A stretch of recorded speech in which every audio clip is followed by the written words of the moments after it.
Good morning. My name is Sheikh Sagir Ali. I am an assistant professor of English literature, Medinipur College, West Bengal. Today I'll discuss on perspectives on comparative literature.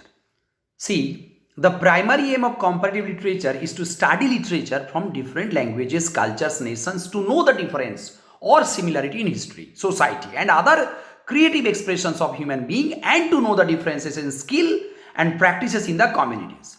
Comparative literature is not only the study of different literary texts produced by different linguistic, cultural, national, religious communities, but it is also a study of literature with other arts and other disciplines. Therefore, studying literature with painting, dance, music, and drama is also very significant thrust area of comparative literature. It is a new field of academic practice arose in the 19th century along with other disciplines or similar approach like comparative anatomy, comparative law, comparative philology.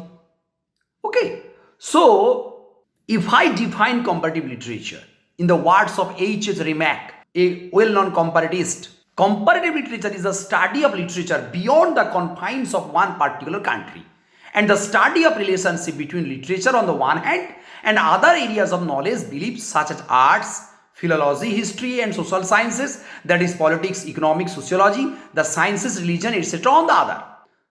Okay, so in the words of Sisir Kumar Das, the pioneer of the doyen of the comparative literature in Indian perspectives, he theorizes the comparative literature and says comparative literature is not an exercise in discovering the abstract universals of literature. It must deal with literature in their concreteness, and hence the study of Indian literature together is but a part of the comparative literary studies as an academic discipline. We all know the name of Tutun Mukherjee, Professor Tutun Mukherjee. My sincere regards to her. She is no more with us. Tutur Mukherjee, a renowned comparatist, subscribes the idea of indiscipline of David Ferris, which defines containment, breaches, which transcend disciplinary borders. She further writes, ideally comparative literature should have no home in any one nation or language. Indeed, it possesses the quality of being supra, quote unquote supra, above and beyond, defying boundaries, limits, groupings, and the ability to break free of its own standards and disciplinary entrapping. The ability of comparative literature is to defy boundaries is what she postulates in order to map the terrain of what she see quote unquote new literary order. Okay.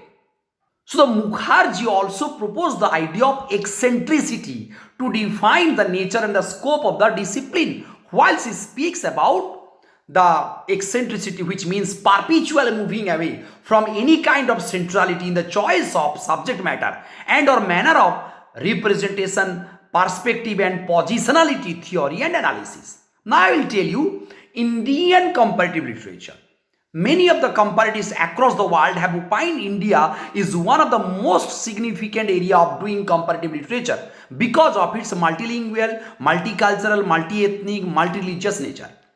Buddhadev Bosu, an early comparatist in India, he says potentially India is one of the richest fields for comparative literature. The age and complexity of our civilization, the diverse elements that compose it, that world hunger, quote unquote world hunger, of which Tagore spoke 100 times and which took possession of us with the dawning of our modern age, all this provide the material and atmosphere demanded by the nature of this discipline. The connection among Indian literature can be best read through the methodologies of this comparative literature. Okay? Varieties of genres in pre-colonial Indian literature and influence of literary and cultural movement like Bhakti movement in Indian tradition also necessitates the idea of comparative study of different Indian literatures. The culture of translation among Indian languages and from Indian languages to English also can be understood best by comparison. From Sanskrit to Euro-American, from Euro-American to Indian, Dalit and tribal aesthetic practiced in Indian literary culture in different time also initiates for a comparative framework while reading Indian literature. Okay? See, Indian comparatives have successfully grounded comparative literature in Indian context, and they have proposed methodology and objectives studying comparative literature in India. Okay, now I can tell you the comparative literature and the other arts.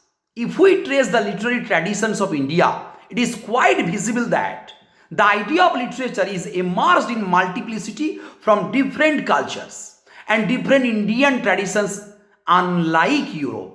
Oral traditions is very common in different Indian linguistic communities, and this trend was or still alive due to absence of culture of recording the literary evidence with modern technological mediums, including printing press. In Indian culture, painting is appeared as a mode of narration and only medium of narration. For example, we can talk about Warli community and Warli painting of Maharashtra and of Bengal's Potochorito, etc.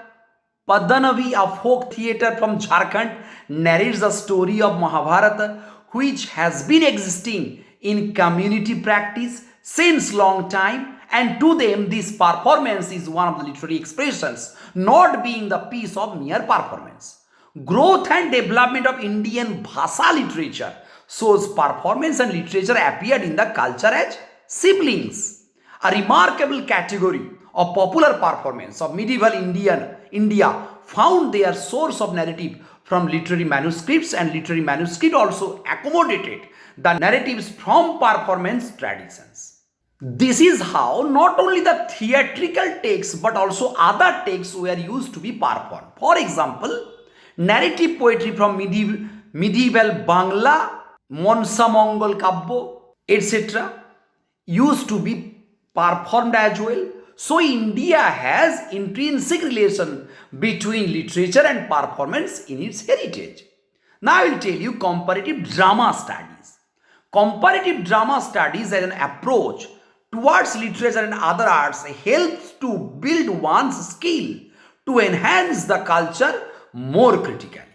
See, for example, a Bengali text of poetry, Sojon Boidarghat, by Josimuddin is adapted as a theatrical text by a popular group theatre, Nandikar.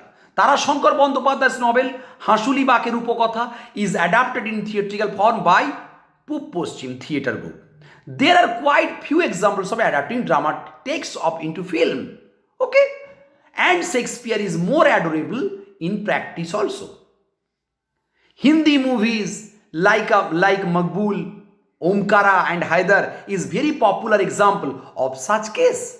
Satyajit Ray also adapted An Enemy of People by Norwegian playwright Ibsen into a Bengali movie called Ganashotru.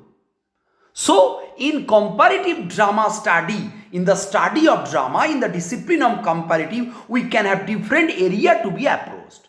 We may examine development of language and class division in society through a drama text like Kalidasa's, where he used different language for king, queen, servants and common people.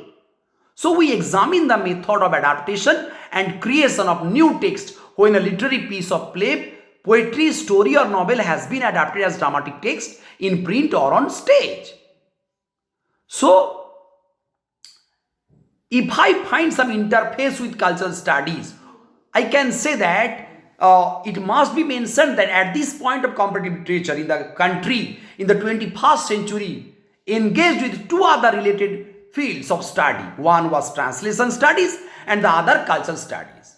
So as for cultural studies, comparative literature had always engaged with different aspects of cultural studies, the most prominent being literature and its relation with different parts or aspects. Today, studies in intermediality, comparative literature are common. Okay?